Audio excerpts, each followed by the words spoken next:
Hi, welcome to the Crates Motel. My name's Conan. In today's video, we're going to discuss the Airsoft Clipper. Discuss. Is that really the right word? Honestly, I did a ton of research on this plugin because I felt that before I could really give my opinion on it, I should do some deep dive digging and see what the plugin's all about. I didn't want to be one of those YouTubers that when a plugin comes out, within 2 hours, you're making a video and you're just kind of rambling through it. But frankly, this plugin is a bit of a mystery to me. Not a single review that I watched or read really said anything about the plugin. It was kind of vague explanations of what a clipper is supposed to do, a bit of a vague explanation of the controls in the plugin, and then a load of how it sounds on various sound sources, and then a whole load of blowing smoke up Akai's arse. Should I say that? I don't know. I would just rather be honest. I really wanted to offer something different, something else. I really wanted to offer a deep insight into what the plugin does and why it does it. And I wanted to go further than here's another clipper video. But as I said, it's a bit of a mystery to me, this plugin. So is it bad? Is it good? Let's jump in.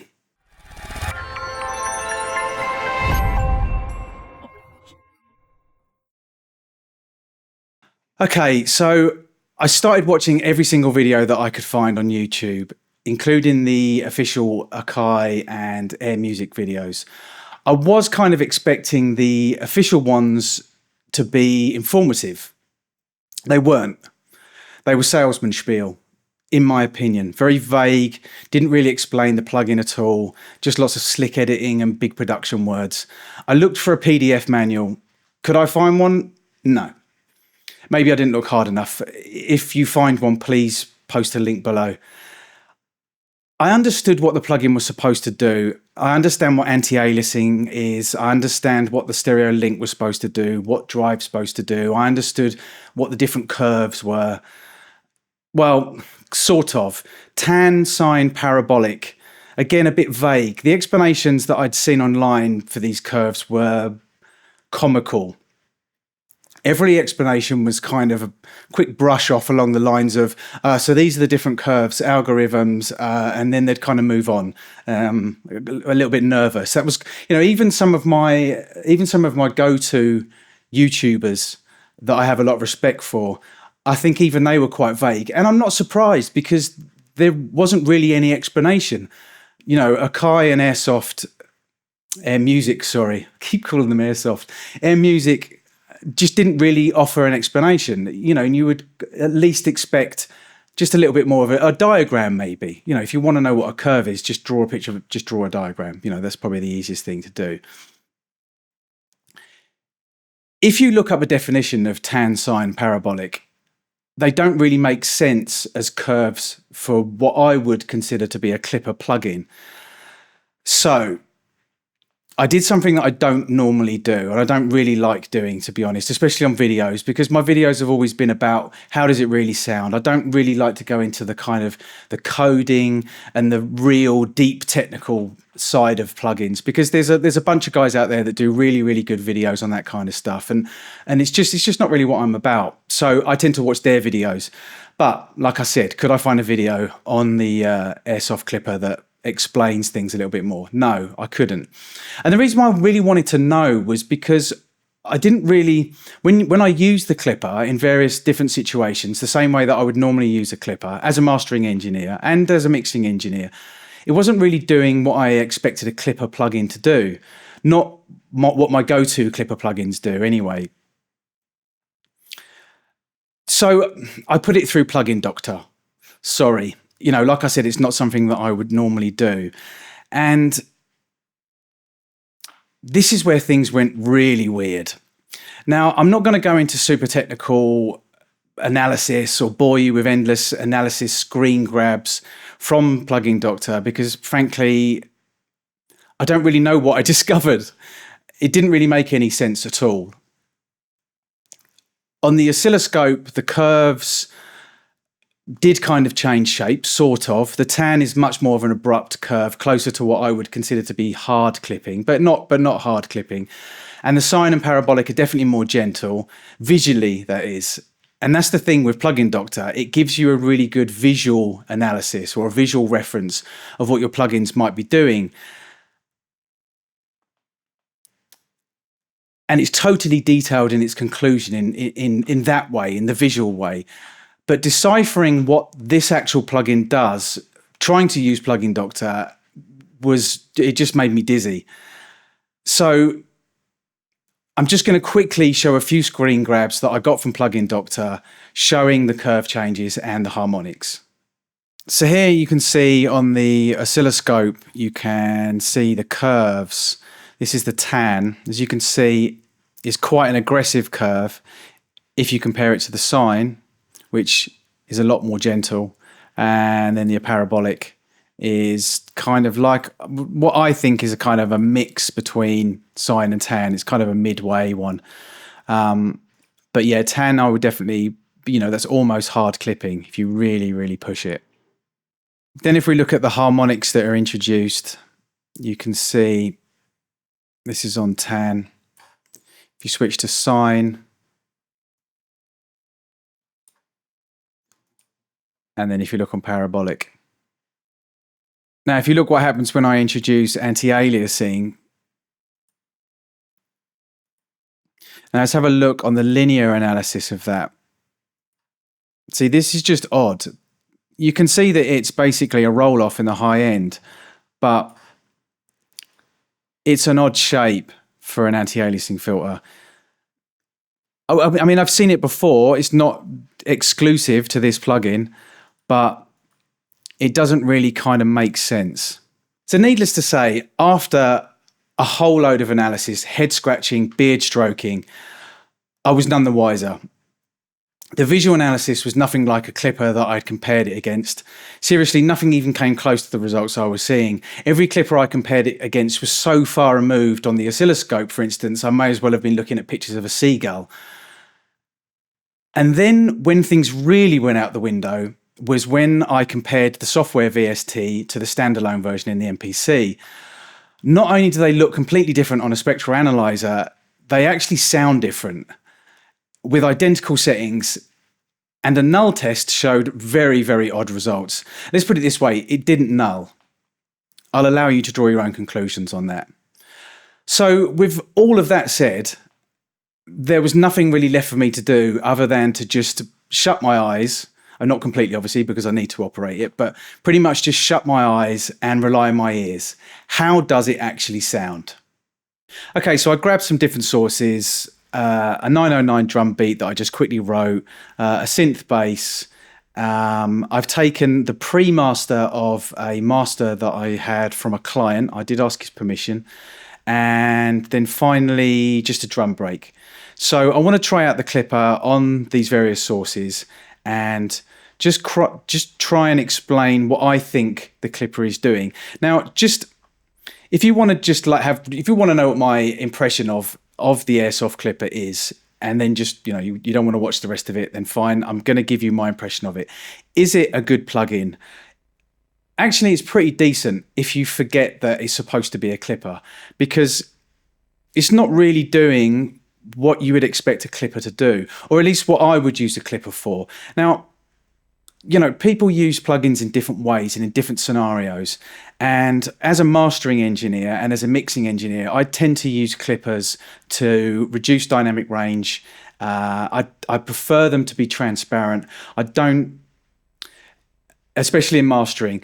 If I'm working on my own beats as a producer, then I'll use a clipper to get some distortion, to add a bit of color, to add a bit of character to the sounds. I use soft clip in the drum effects on the MPC quite a lot to give drum breaks a bit of character and a bit of grit, a bit of dirt, etc. So if you're using it for that, then I think it's a good plugin. If you're using it as a clipper to reduce dynamic range, to keep transparency, to increase volume, perceived volume, to increase perceived volume, but you don't want it to imprint any kind of character on the sound, then it's rubbish. It's just not made for that at all. So That's my opinion of the plugin. But that said, like I said, that it does have its uses, and it's pretty decent sounding if you want to add color and character to things. So what I'm going to do is I'm going to do this. I'm going to play the 909 beat. Going to play around with it, and then I'm going to use the other sources as well and play around with it on that. Then I'm going to show you how I would use it in mastering and why it doesn't really work for me as a clipper would, in the way that I would use it in mastering. So I've talked way too much now in this video, so let's jump in and we'll play it on a couple of sources. So just regular 909 drum beat. What I've done is I put it on the main outs for this. And if we jump in now, there's a few things about this plugin that I've straight away thought, oh, this is cool. I mean, the stereo link and the anti-aliasing thing, that's great. Like I said, the anti-aliasing filter is a bit of an odd shape. And does it really do anything? I can hear it on my mastering headphones. It reduces, it rolls off a little bit of the high end, but is it actually doing what an anti-aliasing filter is supposed to do? To my ears, maybe. Stereo link is difficult to tell whether that's really working or not, but you know, if it does what it's supposed to do, then that's great. That's really cool. So the mix button, well, the mix knob, I thought that seemed like a really, really good thing. The idea of being able to add character, use this clipper as a color box, to being able to dial it in using the mix knob is really is great. You know, I love that because quite often with things, plugins that I use, I'm just trying to think, Black Box that Plugin Alliance do, stuff like that. I'll dial that in maybe 5-10%. To Capitate, a Sound Toy is another one. I'll dial that in maybe 5-10%. Just want a tiny little bit of character on it. So I thought, brilliant. Okay, this has got a mix knob on it. You don't often get that on clippers. Well, not all clippers have that anyway. But this mix knob is, well, I don't really know what it's supposed to do because it just doesn't really make any sense. If you watch what happens when I play,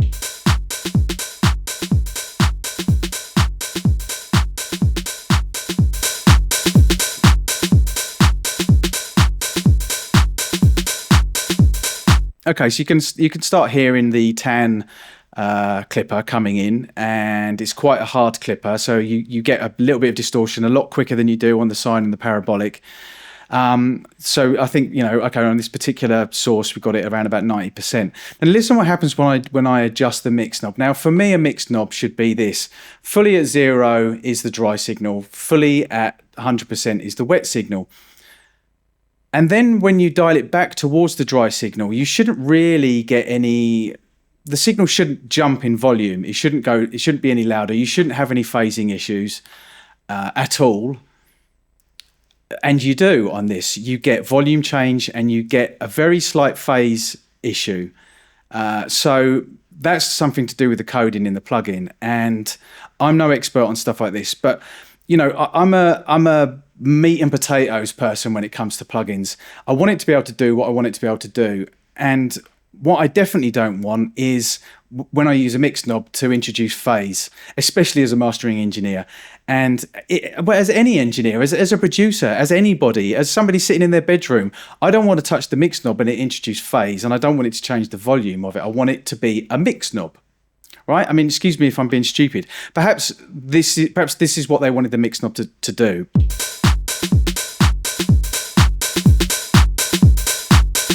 See, that's increased in volume slightly, but it's increased in volume.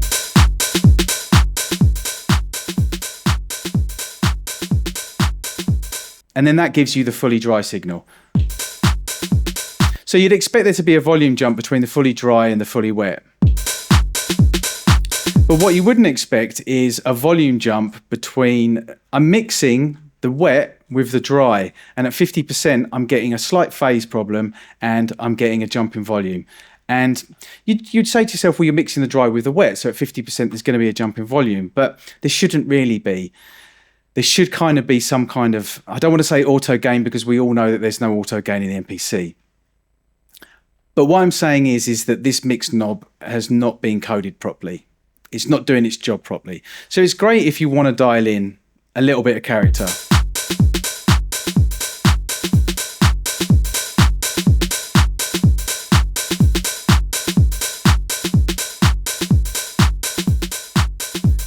I mean, those jumps in volume when you switch it on and off, I mean, we're used to that in the MPC now, but you know, on this particular plugin, it's worse than any of their other plugins, in my opinion. So anyway, let's move on from the mix knob. So the way that I would use the mix knob, just quickly before we do move on from it, is I would add some character, add some color to a signal, and then I would take it right back to dry and then just dial in a little bit, you know, between 10-15%, just to add a little bit of character to emulate the idea of just maybe slightly clipping your converters going into an analog mixer, or just a little bit of tape saturation, that kind of thing. But for the rest of this, I'm going to probably just keep it on 100% wet because I want to show what the plugin is actually doing. So we'll forget the mix knob going forward. Anti-aliasing we'll also forget, and stereo link, I'm just going to leave those on. Let's just say that they do what they're supposed to do. Okay, so you can hear straight away that, you know, that's hard clipping. That's got quite a lot of character brought in on the tan. So listen what happens when I change, and you'll hear a slight difference. And this is another thing as well. The tan and the sine, when you switch between them, there isn't really... You can notice a difference in the curve, but there's not really a difference in volume. Parabolic, there's a difference in volume. Now, maybe if they explained more about what these curves actually do, then you would say, oh yeah, well, there's supposed to be a volume change when you change it to parabolic. But as there's no real explanations of what these curves do, it's just voodoo floating out there in the ether magic, and we don't really know exactly what they're supposed to be doing or what the exact curves are, then the changing in volume, the way that it changes when you switch between the shapes is not good, in my opinion. It should be the same. You should just be able to hear a difference in maybe transients and a difference in character, difference in color, but you don't really want a difference in volume. I'm going to overdo it so that you can hear.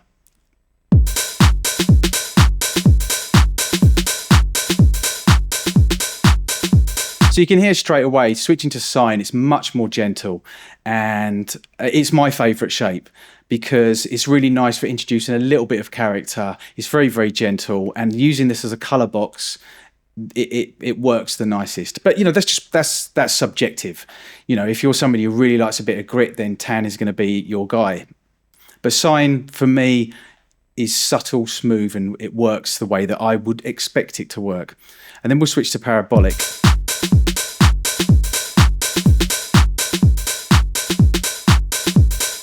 So can you hear, I mean, it is slight, and I'm hoping that you can hear it on YouTube, but there's a jump in volume, and there shouldn't be.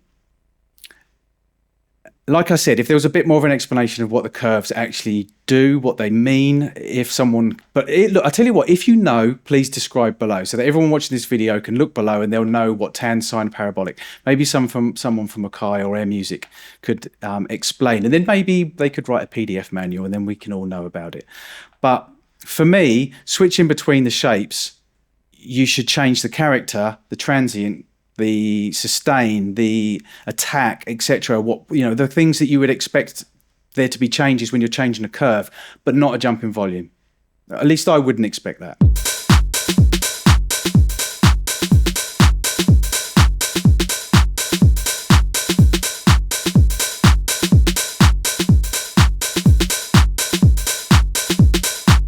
So parabolic, we don't really know what it means. Tan, I would say, brings it closer to kind of hard clipping. It's a bit more aggressive. Sine is definitely more chilled, gentle. Parabolic sort of seems to be a mix of tan and sine. Maybe that's what parabolic means. Who knows? It's a mystery. So with the release, you can affect the sustain, I guess, of the clipper cutting, doing its job would be the best way to describe it. So playing around with that, you can hear a difference. More so, I think, on the tan curve.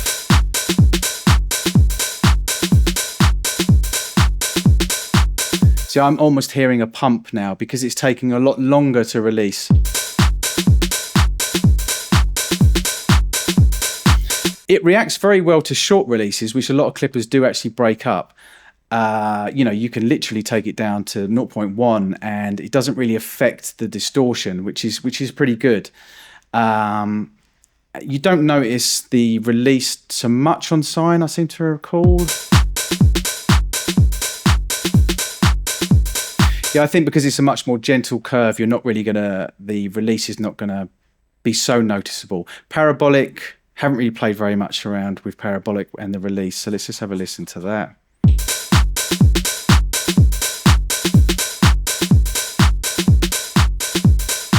Again, I'm starting to hear a little bit of a pump, a bit of a breathe. So that would make me think that parabolic is what, you know, is what I said. It's a little bit of a more aggressive curve compared to sine. So with parabolic and with tan, the release is giving you a little bit of a pump, a little bit of a breathe. Most of the time when I've been using it, I've just been leaving it on auto.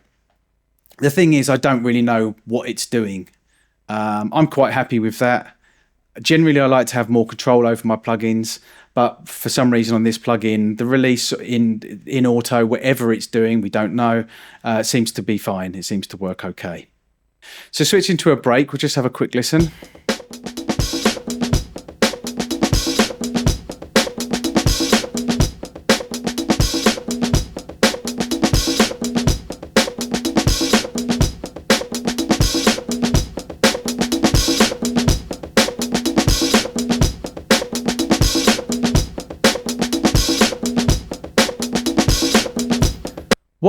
What I've found is if you're working with sources that have very quick attack, short sustain, drum beats, basically, it's nice. It adds a nice little bit of punch, a nice bit of character, especially in tan. But again, it's more about adding character and color. It's not for me really doing what a clipper would do. And I'll show that when I show you on a pre-master, and I show you how I would use the clipper in mastering. So it's pretty decent. You know, I like that sound. That sounds good. And let's just dial it back a little bit.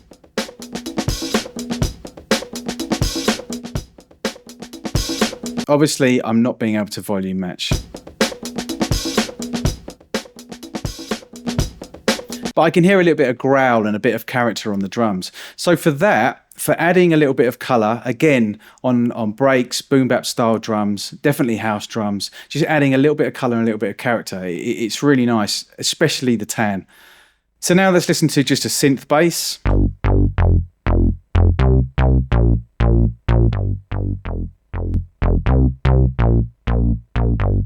Again, really, really subtle bit of color.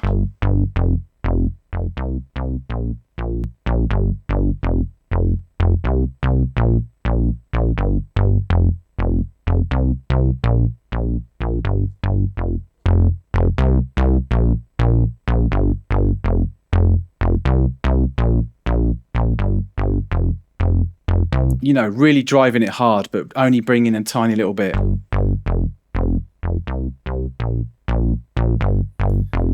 I mean, that introduces, there's a little bit of low end in there, and it's, you know, it sounds nice. It's nutty, it's gritty, you know, it adds character.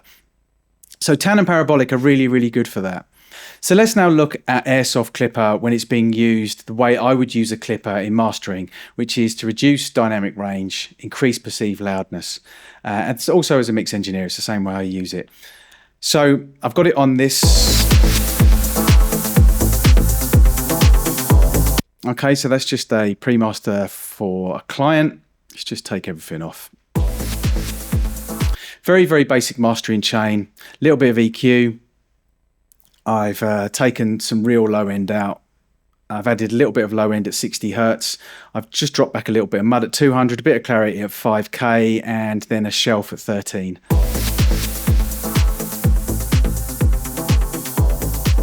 It's very, very subtle.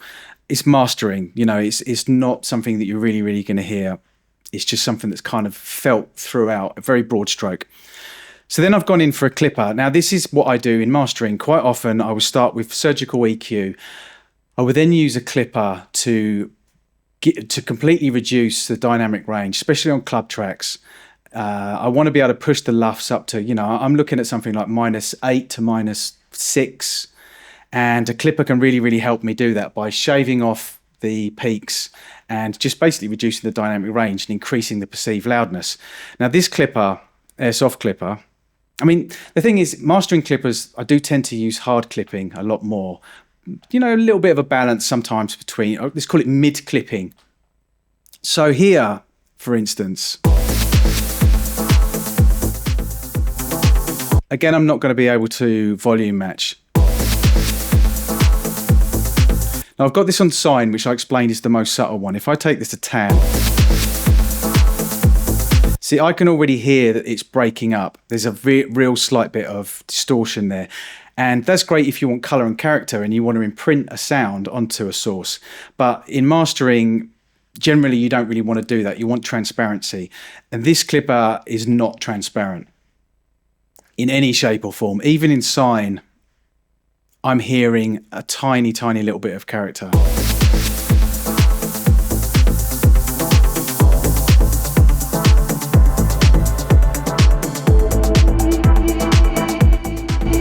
It's not unpleasant, but it's not doing what I would want a clipper to do in a sense of how I use it in mastering.